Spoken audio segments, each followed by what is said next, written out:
Hey guys, this is the fifth stage of Submarine Commander that we're about to do. If you remember from the last level, we'd just taken out Bone Collector. He was the first guy that you fought as well, so we fought him in stage 4 too, but he still wasn't that much of an adversary.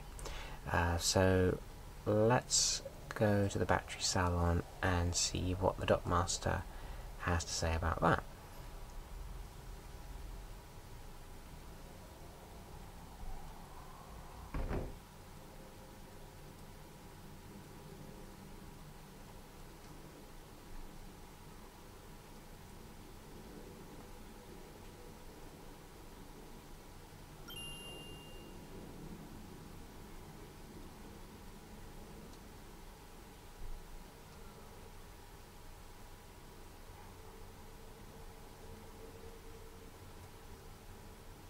You mean who live here, not who lives here.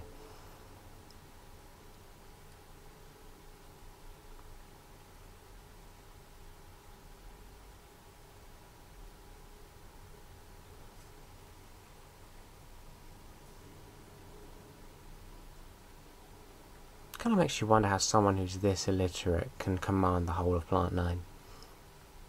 Or even judging by this, how Plant 9 even stayed open or survived, considering they're so needy. Now, at this part of the game I was quite pleased that I hadn't wasted all my money on torpedoes I was never going to use. I haven't got that much money, certainly not enough to do everything you want to do here. But with this sort of thing, you know, when they give you the option of sort of a good part, a better part and a best part, I would always say in games, if you can afford it, just go straight for the best. You're going to need it anyway, there's no point wasting money and beating around the bush for it. But yeah, so this is the part shop, and as you can see, there's quite a lot you can pop on your submarine to make it better. Now, I'm quite clumsy, and I knew that pretty early on, so things like heavy armour would be good for someone like me. But also, what's nice about this game is there were bits and bobs in the shop that were, you know, completely and utterly the best of both. So you could be fast and you could be defensive at the same time, which I quite liked. But if I had to choose one of the two, it would probably be defensive, because later on the enemies just bombard you and they hit hard and fast. You're going to take hits no matter how good you are, as far as I'm concerned. Now, one thing I did forget to do in this mission as well is equip those parts. I didn't realise that that's what you had to do. I just kind of assumed they'd be on the ship, perhaps foolishly. So even though I've got the bits and bobs for the ship, they don't play any part in the next mission. However, here we get to meet our benign crew again, and we also get to meet another character who does accelerate the story a little bit.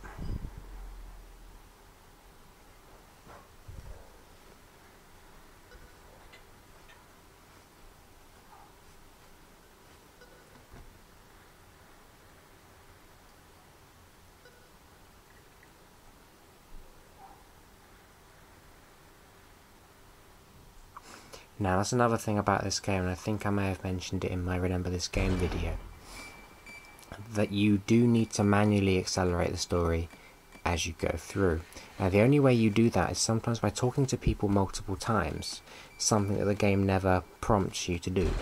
So when she said go look for Alice, I literally just thought, well, let's just quickly go check everywhere that I haven't been already, just to make sure that she's not in there, only the creepy dude's in there.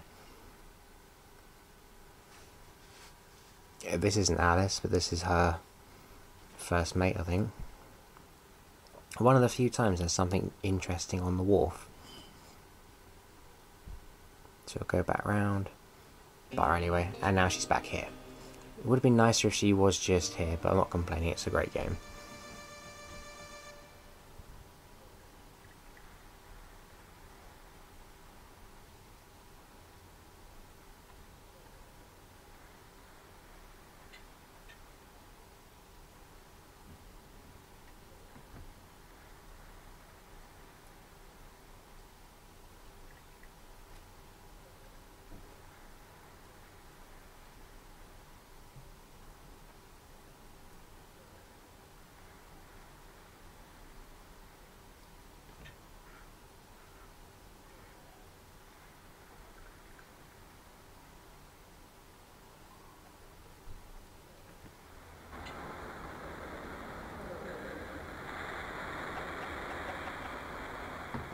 Well, if you didn't get it from that quip, chances are a little later we're going to have to fight her for some reason or another.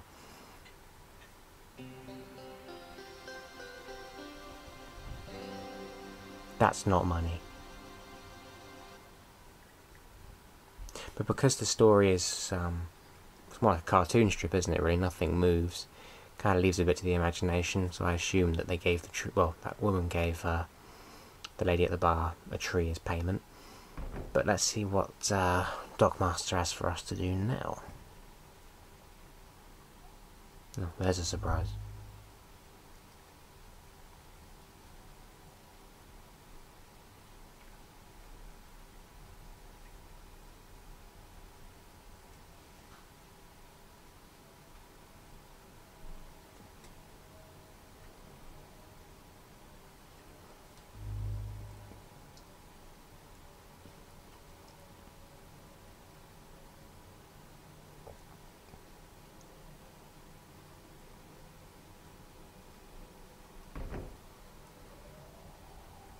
Fine, I guess we're going to help.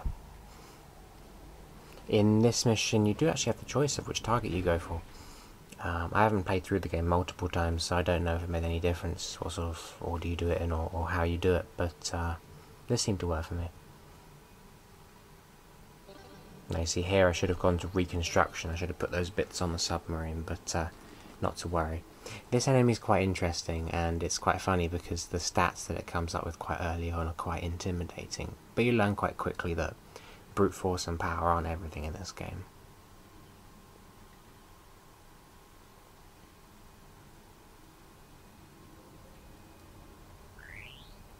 So let's see who we're facing this time around.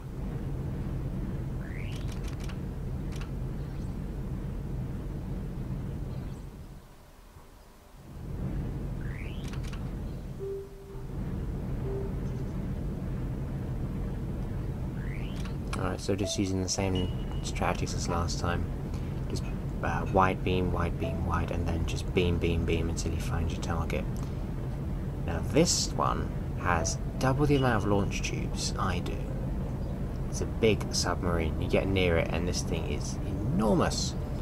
But as I said, bigger target, attack isn't everything. But this thing is big.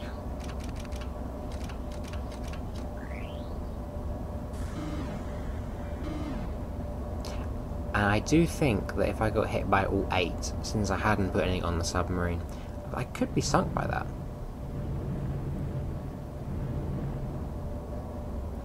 But anyway, manoeuvring isn't easy full stop on this game, but I could certainly move around a lot easier than they can.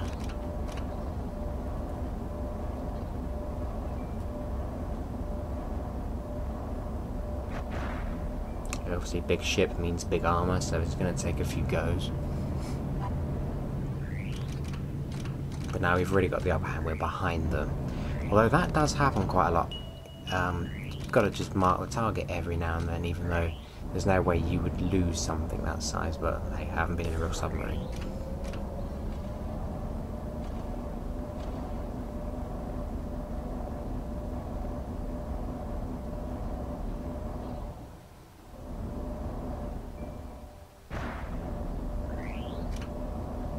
You'll also note that you don't get to see the enemy's life bar decreasing if you're not marked, regardless if you hit them or not.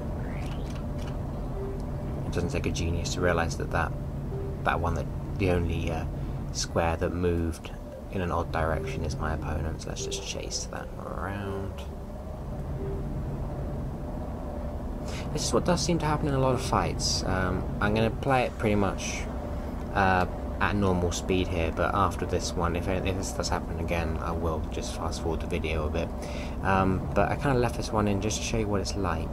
A lot of times you will charge at your opponent only for you to have to then do a 90-degree turn to come back, whilst they're doing the same. When you're both rushing each other over and over again, the window to hit your opponent is actually quite small. Rather it being a sort of exciting battle, normally what ends up happening is you end up circling each other, which is a bit of a shame.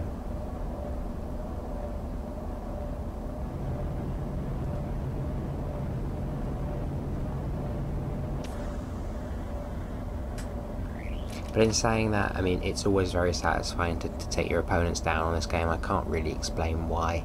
I think it's just that you've outsmarted your opponent, and in this case you've outsmarted something that is, you know, bigger, more capable of outgunning you as well. So no, that this game is, there is something about this that keeps you playing.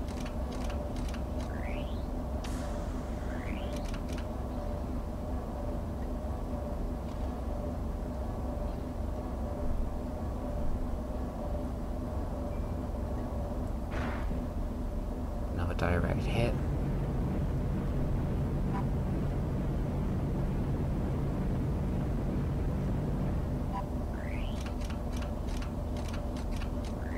We're almost done now. We're in a great position. We couldn't be in a better position, really. I think 2 more volleys should do the trick.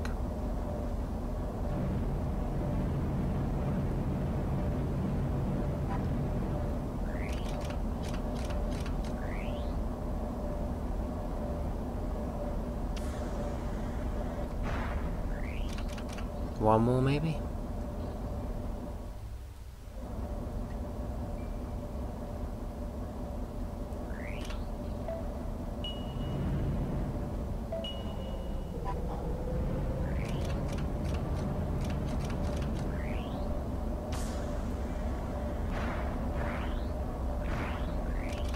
Fine, one more.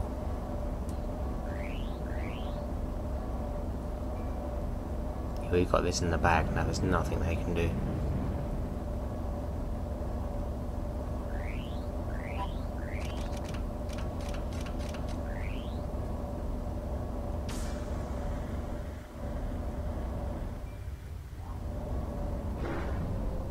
And there we go.